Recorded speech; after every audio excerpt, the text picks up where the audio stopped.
Welcome back, everybody, to another episode of This Is My Bourbon Podcast. I'm your host, Perry. And with me this week is my little sister, Sarah. Hello, Perry. Hi, Sarah. As if we haven't seen each other for the past 3 days nonstop. Yeah, but, I mean, you got to put up the facade like you've just sat down in person. We're not starting over. So Sarah was on an episode, it's been a couple of years at this point, where we did reports on bourbon topics. This was back when I was thinking I would go to law school, and my life took a much different direction. Yes. And one of our reports, and I'll let the listener figure out whose report it was, got made into a Netflix docuseries. Not because of your report I specifically. am giving myself 100% credit on this, and you cannot tell me otherwise. All right, I'll give it to you. I and I alone am fully... I did Pappygate. You should have been... you should be receiving royalties then. I shouldn't. No, the people that did Pappygate. Should be paying me? Royalties. I think we've lost the thread here. It fell anyway, off. Hey, if you are new to the show, thank you so much for being here. Please go ahead and subscribe. If you are returning, hope that you are doing well. Thank you so much for coming back for another episode. If you're here because of Sarah for the first time, maybe you have not yet followed her on her new social media page, Tales for Tales. _ Tales for Tales _ It's TAILSFORTALES. And we're going to talk about it more here in a bit. But what you basically do is what she does, what you do is you pair. I'm Perry. What whoever basically does. I'm operating at about 75% right now. So she pairs books with cocktails. And so we are going to be drinking a cocktail a little bit later. It's the New York Sour, which is one of my favorite cocktails of all time. I didn't make it exactly right, but that's okay because it was my first time making it. But it's fine. It's fine. We'll get there. If you have not yet followed us on social media, it's at My Bourbon Pod. I realized today that we have not been plugging the Facebook group in a very long time either. So I am in the Facebook group. You are in the Facebook group. It's just This Is My Bourbon group on Facebook. A couple of questions to check you out. Make sure you're cool. And then we drop you in there. And also, patreon.com/This Is My Bourbon Podcast for as little as $1 a month. Support the show. Oh, also, youtube.com/This Is My Bourbon Podcast. Really been enjoying your YouTube content. Thank you. You're funny, believe it or not. I'm looking incredulously off into the distance for all of you listeners. I'm enjoying doing the YouTube stuff a lot. It's because I can kind of act, I guess, or present in a way that I don't really do with the podcast, because the podcast is either this or, strictly like interview based. And so, this gives me the opportunity to kind of talk about things that I don't normally, or if I have a bunch of reviews that I need to do, I can just kind of plop them in there. But at the same time, I like being funny with them and giving them a little bit of a flair, and it's definitely different than anything else that you do. So yeah, absolutely. There's something for everybody. Yeah, and so I hope that you have gone over there and subscribed. We are getting super, super close to 1,000. We're only like 70 people away, 70 subs away from 1,000. So once we do that, you could be the make money. 1,000th. I can make a money. 1,000th? Yeah. Subscriber. But I don't know why you had so much trouble with that. I don't know either. Fair enough. Hey, we normally start the show with Flying Blind, where I blind the person who is on the other microphone with something. And I blinded Sarah with something. I'm excited. I have a snifter. And I've got a Glencairn. Can you tell me what the difference is?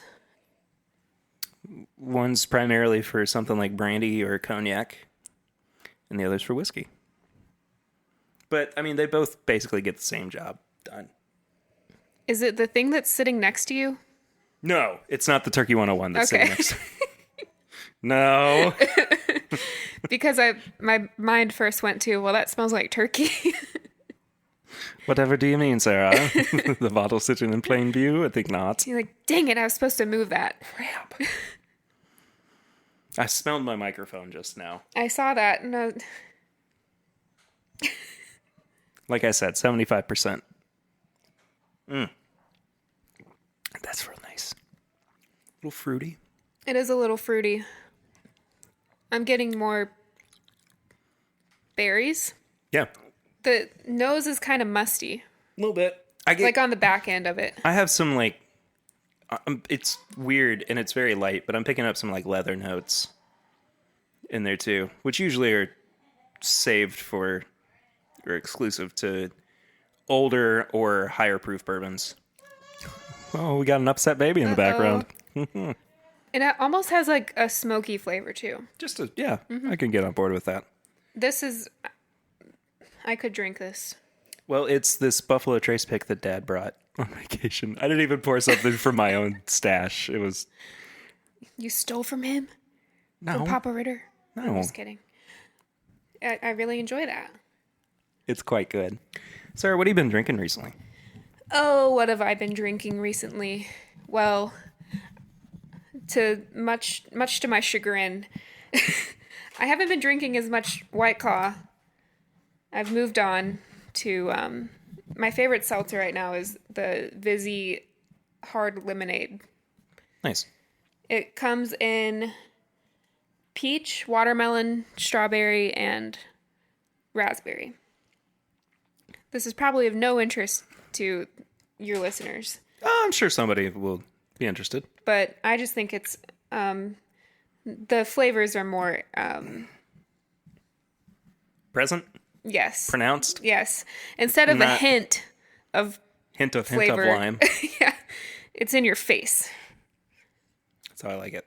Me too. Just smack me. Other than that, I've been drinking a larger variety of things just because I'm constantly concocting cocktails for Tales for Tales. So it's been nice. And We might wind up extending what you've been drinking recently into the main yeah, conversation because there's a bunch of stuff that you've been doing with that. When I go on vacation, I just like want to drink beer. me too. Like What but seltzer? and truth be told, I really like seltzers too. And on last week's live stream, kind of revealed that we had been drinking a pre-canned cocktail, which was Jack Daniel's and honey, it was basically just Jack Daniel's, honey, and lemonade. That sounds amazing. It's spectacular. It's one of the best things I've ever had in my entire life. That might be the best thing Jack Daniels ever did. Their barrel proof is really good. I'll have to try that. And their barrel proof rye is amazing too. I don't like Rise as much, but This you'd be surprised by this one. It's a little bit more bourbony. we'll have to Then- break it out if you brought any. I didn't bring the barrel proof rye because it's expensive and it was very limited last year. I have the cutest baby in the world. She's trying to figure out what you're doing. I know she is. But I brought a little bit, or I have a little bit left of the Jack Daniel's barrel proof from when that was dumped when Mimi died. Oh, well, that's nice. Or bottled. I can't remember. So, There was one cocktail I did. It might have been the last one. It was a Good Luck Charm, which is bourbon, limoncello, and mint. And the recipe was supposed to be Jack Daniels. nah. It's supposed to use Jack Daniels. Yeah, just go with bourbon. I went with turkey. Or Nice. no, it was Four Roses. Oh, snap. Yeah. Did you go with the single barrel or the select, or the small batch? Sorry. Neither. What'd you go with? Just the straight up Four Roses. Oh, okay. Sorry. That is a really good mixing bourbon. Yeah, it is. And I think limoncello goes really well with bourbon. It's just kind of like spiked lemonade. Yeah, absolutely. we were going to make that cocktail for last week's live stream, and we didn't have the mint for it. Mm-hmm. And so we were just kind of like, what are we going to do? We were kind of scrambling to get something together. That one was easy to come up with because it was mentioned specifically in the book. Oh, okay. So it was just kind of handed to me. But Go ahead. other ones aren't as easy to come up with. So are you building most of these cocktails on your own without like any kind of? Well, that was a loud baby. But like what was it? The Good Luck Charm. Mm-hmm. You said that called for Jack Daniels, though. So you I had just to have kind of gotten some kind of inspiration. compiled different recipes, but most of them were the same. So I Okay. think Good Luck Charm is just kind of a bar cocktail. Did you give it that name, or was No, that that's what it's okay? like. That specific combination is called. So you're pretty early on in this little journey that you've taken, but why? First of all, why did you start this? So after a year of being in a pandemic, and there, let me start over. We had an ice storm / snowstorm. I guess it was February or early March this year. And that combined with being in a pandemic for a year, I just needed something else to do. Mm-hmm. And I was reading a lot at the time. And also drinking a lot, I guess. And so I was like, well, I could pair a cocktail with a book that I'm reading. Because, first of all, there's nothing really else like that I've seen. Yeah. So there was the space for it, and it's two of my favorite things, so why not combine them? But I mean, I think it's a really cool idea, for sure. it took me a while to actually launch it. Yeah, because I mean, like you said, I mean, we're in July now, and it was back in February that you had the idea for it. But did you always, were you intending to just take cocktails that pre-existed and just kind of put your own little spin on them, or was there something in the back of your head that said you also want to be more creative with it and make your own cocktails? I definitely want to be more creative with it. I'm just at the point right now where I'm discovering new things, and I think eventually I'm going to be able to come up with some really cool things. And Yeah, for sure. learning different techniques. I really want to try to make an egg white cocktail, Nice. which Lucy and I were talking about yesterday, and apparently it's very difficult. Yeah, because there's a frothiness to it that has to be achieved for it to actually be. Like, you have to shake the crap out of it. Yeah. Shake the ever living crap out of it. Sorry to swear, but No, I just you're catching me at the very beginning of this journey, and I really am hoping that it will go a long way. And I'm excited to learn about all the different things that I can do, get more creative with cocktails. And also, I found that I'm really bad at naming things. So that's fair. There's a cool side of this too that I don't know if you've really thought about yet, and I'm not trying to assume or anything, but you're almost taking the aspect of like literary analysis as well, especially if you're going to be creating your own cocktails and, you know, finding themes that might be well represented by a certain ingredient, or there's a certain phrase or a, you know, an idea presented by characters, or even, you know, with autobiographies, or historical fiction, something like that, you know, that might have something more rooted in real life. I mean, you could very easily, definitely you know, take inspiration from that the as well. book that I just finished this week, and I posted the review today, and I'm hoping I'll post the cocktail tomorrow, was based in the time of Jesus. And I just felt like I needed to represent that in some way with the cocktail. And Do a water into wine. just red wine. They drank way more wine than I ever realized. It was the easiest form of alcohol to make. Yeah. But I mean, it's literally just you leave some grapes out for a few days and they Here it is. It might taste like crap, but I like imagining, though, some guy who's just really super sassy during Jesus's time. He's like, yeah, that guy turned water into wine. Watch what I can do. Leave it out a few nights and it turns right into wine. I can do it too. Hey. Which probably happened. Probably somebody said that. Bing, bang, boom. Look at that. What It am I was doing? Zacchaeus. It's my, yeah. I'm a miracle worker too, Jesus. He has a New York accent. You cannot tell me that you did not think that Zacchaeus had a New York accent. I don't know what else it would have been. I mean, Middle Eastern. Up But up in his tree. hey, what's that guy Jesus doing over there? What's he talking I gotta about? collect my taxes. Hey, give me your money. I'm Zacchaeus. And Jesus was just like, no. Bro. Stupid Zacchaeus. I like imagining Jesus being really low key too. He totally was. Like, come on, bro. But anyway, I just, I feel really deeply connected to things that I read. And because of the connection that I feel, I just think I need to do it justice in all ways, Yeah. whether it be in the review or the cocktail pairing. Yeah. And I've also found it more difficult than I thought to actually write the reviews because A, you don't want to have spoilers. And B, it's been a year since I've written a paper. So I'm like relearning how to write. Yeah. I mean, in that capacity, you can always provide pretty broad generalizations. And truly, too, you can find some really good guidelines if you watch videos of the way that people critique movies. Mm-hmm. And I'm sure that there's a YouTube side of book reviews as well. It's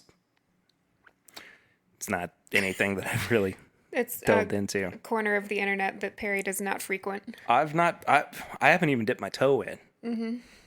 Been like, I'm in this pool. Have you ever looked at like a big Bookstagrammer's page? Mm-mm. It's wild. Really? Yeah. I don't know how people have time to read that much. And I have a feeling I might be finding out soon. Yeah.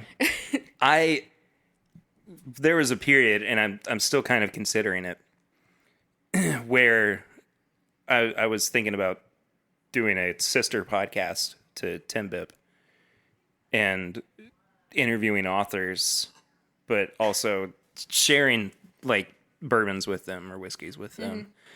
And I haven't quite figured out exactly how I would do that yet, but I mean, I love reading too. I just don't have as much time for it as I used to. You have a child now, so I do. there's much less time for all things. And this podcast keeps me plenty busy as well. Oh, yeah. And there's the network that's coming up, and I just There's don't. just not enough hours in the day. There's not. I wish there were like 2 more. I maybe- mean, maybe you could 5. just you could just start functioning on a different time schedule. Can't. Perry's days are now 26 hours long. Everybody adjust. Everybody else. I have to make everybody else adjust around my new schedule. Anyway. Kind of like talking about the different corners of the internet, social media. The cool thing about what I'm trying to do too is it combines the book community and the cocktail community. So I think that those two communities have a lot in common. I've found that the book community is like the nicest people on the internet Really? because all everybody wants to do is have their nose in a book. They're not confrontational, but it just seems really supportive so far. So Yeah. And I imagine too that, well, I mean, I know firsthand what at least the whiskey community is like on social media. So, I mean, it makes sense that, and you know, I think there's bad seeds in everybody Oh, or sure. in every group, but I don't think you're going to have any problem dropping into the alcohol side of it as well. But I mean, that's what it is. Yeah. I mean, it's an alcohol fueled passion. So And it's just always a learning process. I've always been the type to be a little intimidated at the beginning of any new endeavor, but You don't have a logo yet, right? no, I don't. It's just my face. I gotta get that. I gotta get on that. I need to get a logo for Dane too for his blog. Yeah. I don't even really see my brain doesn't work that way. So It's all about branding. It's all about. I know. Didn't go to school for marketing. You kind of did, but In a way. yeah. What's going on in there? I don't know. So let's talk about this cocktail. Okay. It's daggum delicious. It's really dangerous. Yeah. Because it's two types of alcohol. There's 2 types of bourbon in these sweet taters. Sorry, I had to. It's fine. That was for you in editing. Yep. Probably gonna leave it in anyway. So it's a New York sour, which was introduced to me at Bardstown Bourbon Company during the first release of their Pfeiffer Pavitt Reserve bourbon, which is I think it was like a 13-year-old whiskey, 13-year-old bourbon that had been finished for something ridiculous, like 6 to 8 months in Cabernet barrels. I mean, really, really great That's awesome. product. And they built a cocktail for us that was the New York Sour. And they used the Pfeiffer Pavitt Reserve bourbon as the base whiskey and the floater, and they did it properly. Normally you can see like the different sections. Like it's How like do you achieve that? I don't know. I think it's some way of I think you have to like pour it over another utensil or something so that it slowly gets into the drink. I mean, I just kind of was like, just dumped it in. We'll learn together. Yeah, sure. But the wine the red wine that they used as the floater was the wine that they finished the bourbon. Oh, nice. Yeah. Spectacular. It was absolutely phenomenal. I should have used the Thomas S. More for this. That Chardonnay finished bourbon that's out there. But instead I used T.W. Samuel's Bottled and Bond, It is which is still very good. definitely dangerous. I would also say for somebody that doesn't drink bourbon very much, this is a really good cocktail for that type of drinker. It's I don't- drinking. Go ahead. I don't even think you necessarily need to like red wine. Well, it's drinking more like red wine to me at the moment. Why is it going right to your head? No, it's just very dry. It is dry. If you are like a dry wine drinker. But you can also tailor it to yourself and do a sweet red. Yeah. Like I think Lindsay, true. our soon-to-be sister-in-law, would enjoy this more if it had a sweet red.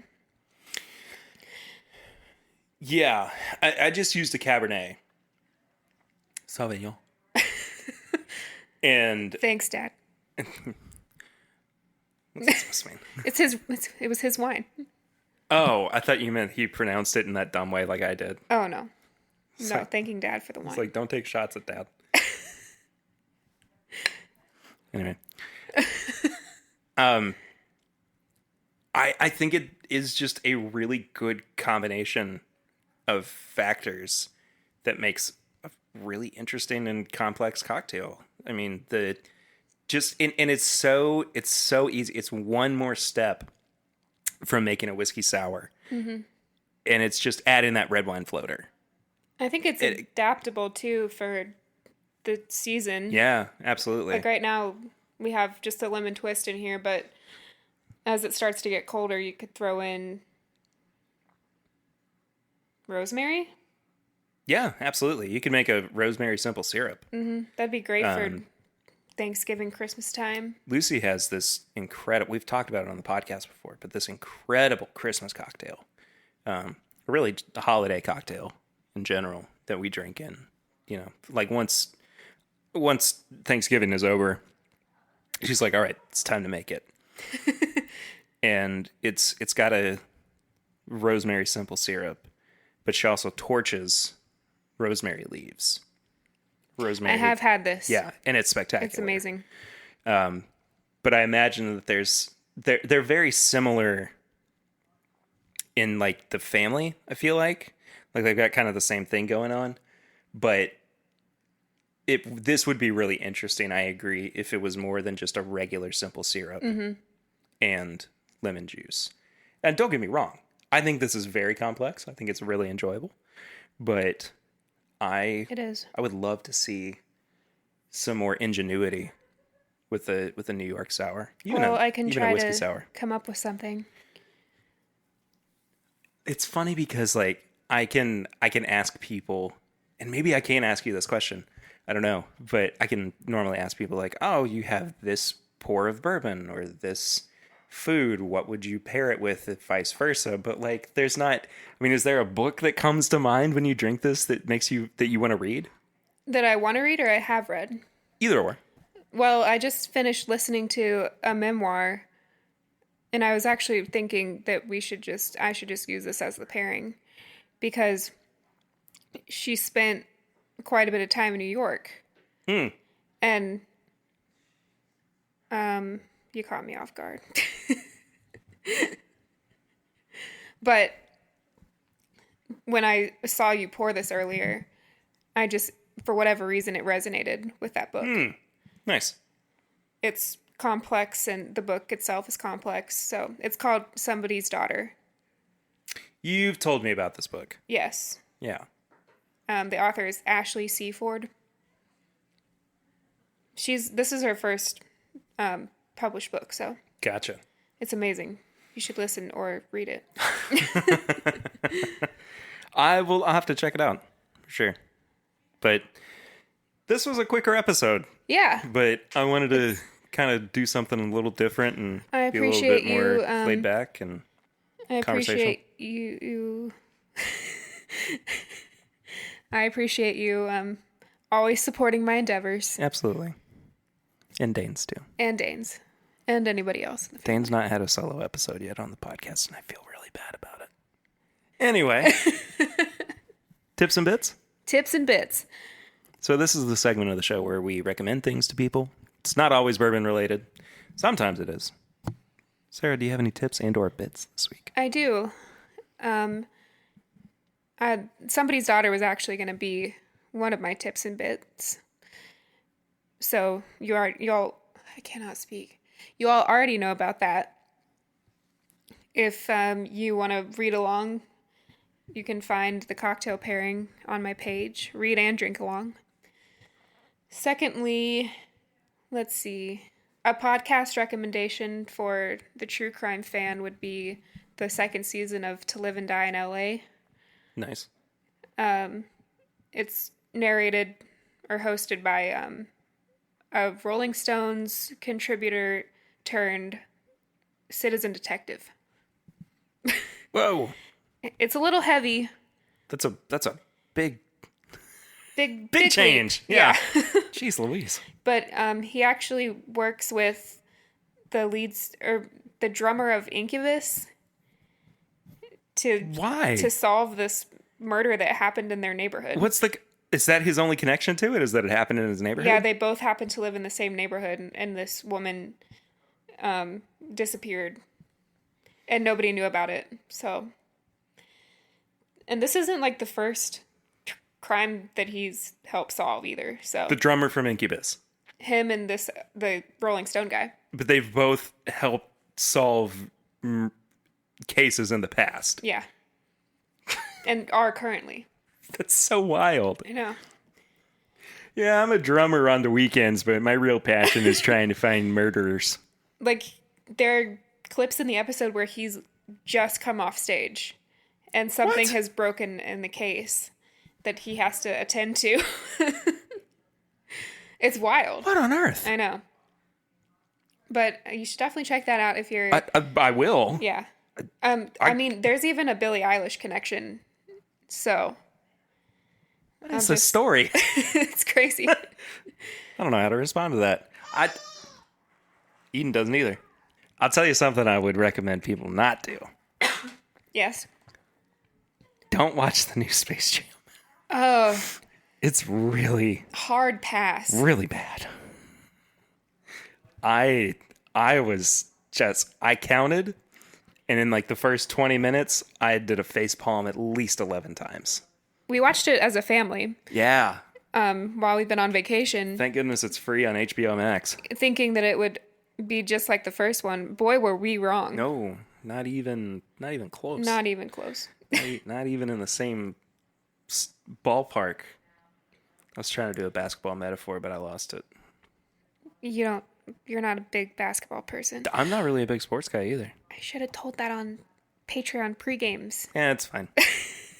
I don't do sports good.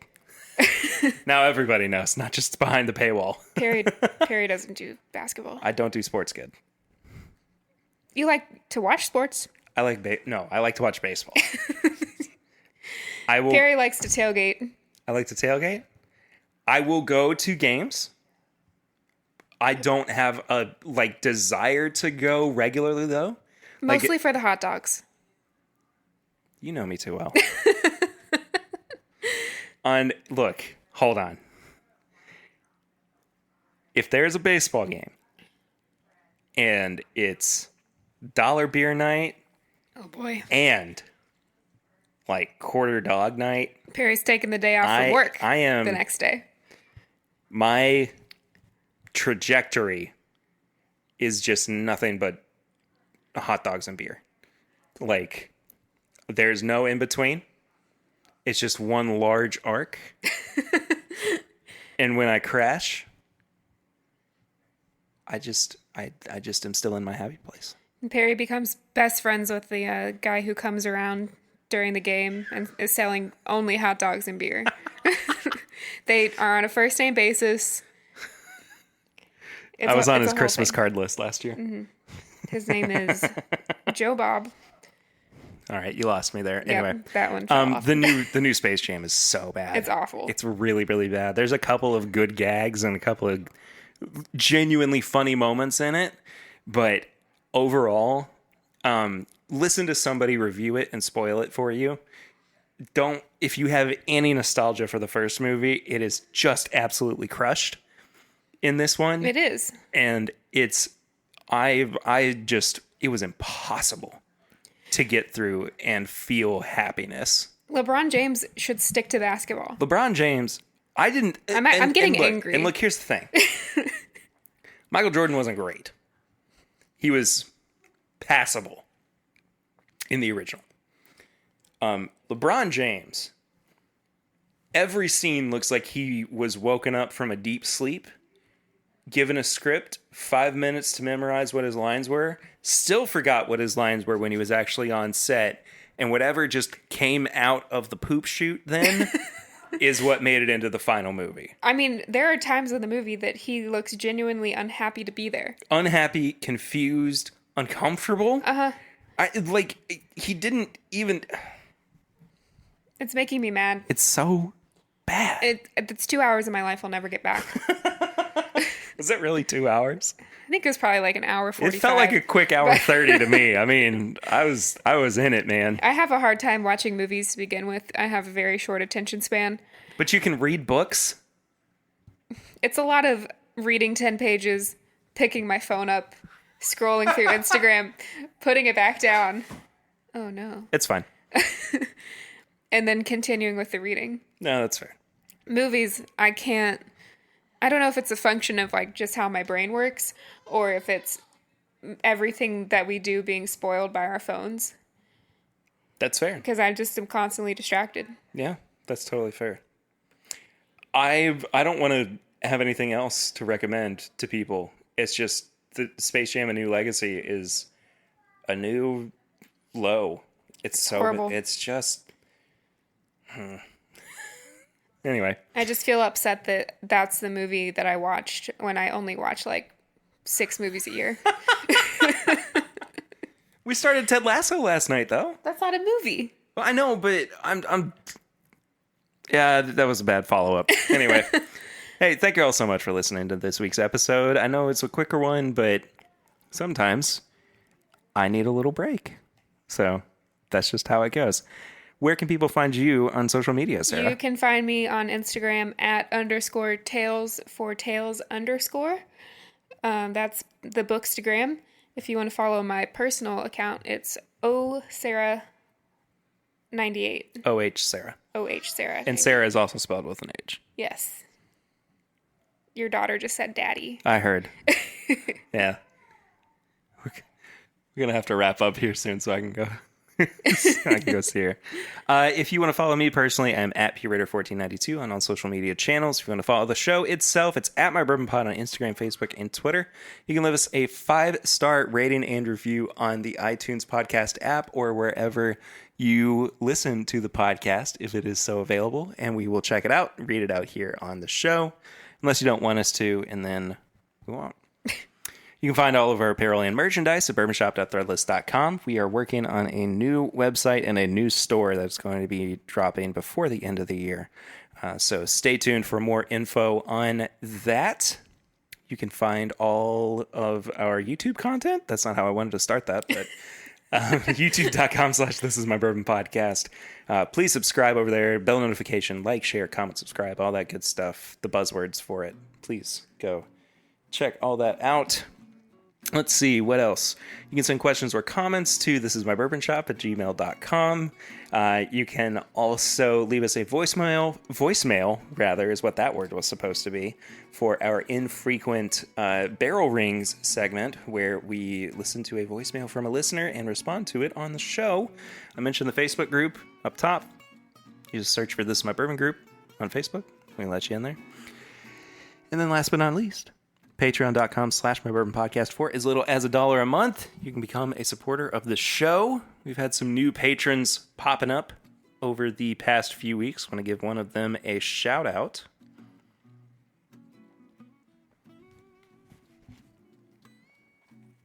Mr. Josh Epperson. Josh, thank you so much for becoming a patron of the show. Josh is at the $5 tier, which means he gets all of the bonus content, which includes the pregame chats, Last Call, which is, again, I keep saying, but I really mean it, going to return soon. I promise. I've got a really funny idea for it. So that's going to be over there. And you also get early access to all of the YouTube content as well. That does it. Sarah, thank you again so much for being on this week. Thank you for having me. You're welcome. All right, that does it for this week. Thank you all so much for listening. We will see you next week with an interview from Seth from Broken Barrel Spirits. Super excited for you guys to hear that. Until then, I'm Perry, and this is My Bourbon Podcast.